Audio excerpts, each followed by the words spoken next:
Kitchen Top Tricks. ආයුබෝවන් සුබ දවසක්. කිචන් ටොප් ට්‍රික්ස් එක ඉතාමත් ආදරෙන් ඔයා පිළිගන්නවා. ඔන්න අද මං ඔයාට අරන් ආවා රාබු වලින් හදාගන්න පුළුවන් රසම රස බැදුමක රෙසිපි එකක්. ඉතින් රාබු ගොඩක් අය රාබු වලින් එන ස්මෙල් එක හින්දා ගොඩක් අය කන්න කැමති නැහැ. බත් මුලට ඒ වගේම ගෙදර උනත් රාබු වලින් එන ඒ සැර ස්මෙල් එක හින්දා ගොඩක් අය රාබු කන්න කැමති නැහැ. ඉතින් බලන්නකො මෙන්න මේ විදිහට රාබු බැදුමක් හදලා ගෙදර අය ගොඩක් ආසාවෙන් කයි.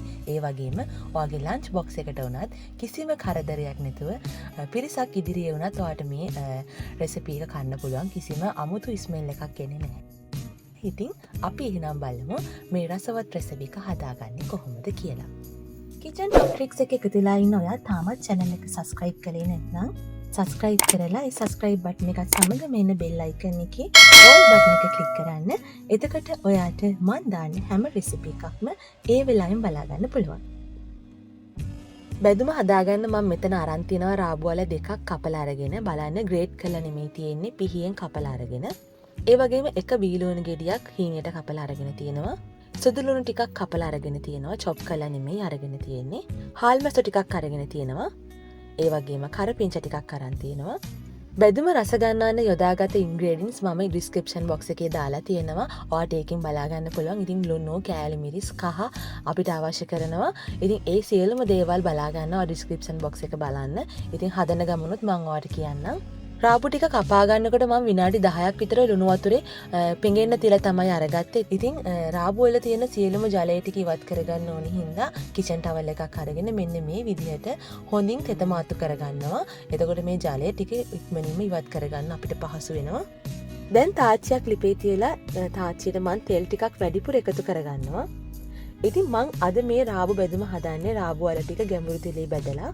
ඉතින් ගැඹුරු තෙලේ බැද ගන්න අවශ්‍ය කරන ප්‍රමාණයට තෙල් ටිකක් එකතු කරගන්න. තෙල් ටිකක් වැඩිපුර එකතු කරගත්තට රාබු බදින්න ගොඩක් තෙල් යන්නේ නැහැ. තෙල් ගොඩක් ඉතුරු වෙනවා.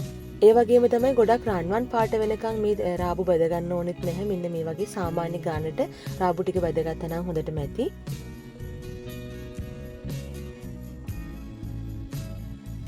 රාබු ටික බැදලා ඉවරුණයින් පස්සේ ඒ තෙල් වලින්ම මම ගත්ත හාල් මැස්සන් ටිකත් බැද ගන්නවා.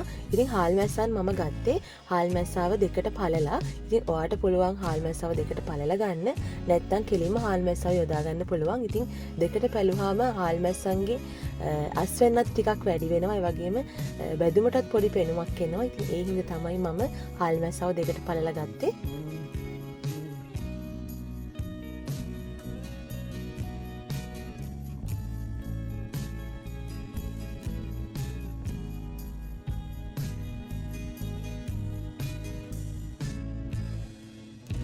දැන් පෑන් එකක් ලිපේ තියලා ඉවරලා මම බැදුම හදාගන්න ගත්ත පොල් තෙල් වලින්ම පොල් තෙල් මේසන්දි දෙකක් විතර පෑන් එකට එකතු කරගන්නවා.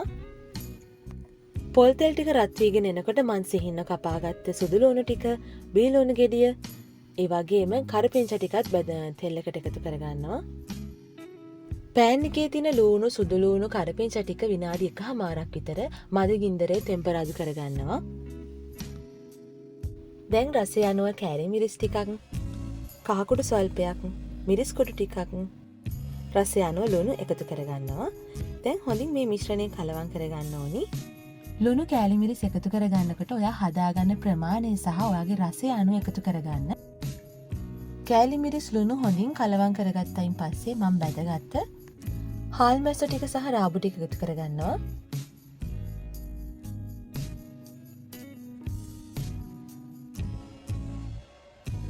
රාබු ගැඹුරු තෙලේ බැදලා මේ විදිහට රස බැදුමක් හදලා බලන්න.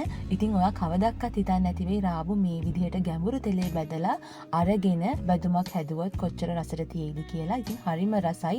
ඔයාගේ ලන්ච් බොක්ස් එකට උනත් කිසිම ප්‍රශ්නයක් නැතුව අරගෙන යන්න පුළුවන්. කිසිම සැර ස්මෙල් එකක් එන්නේ නැහැ පිරිසක් ඉදිරියේ. ඔයාට කිසිම බාධාවක් නැතුව ඔන්න මේ බැදුම අරගෙන ගිහිල්ලා කන්න පුළුවන්. ඉතින් වීඩියෝ එකත් එක්ක රැඳී හිටියට ගොඩක් ස්තුතියි. මේ වගේ රසවත් වීඩියෝ එකක් සමගින් හමු වීමේ බලාපොරොත්තුවෙන් සමුගන්නම්. ඔයාට සුබ දවසක්.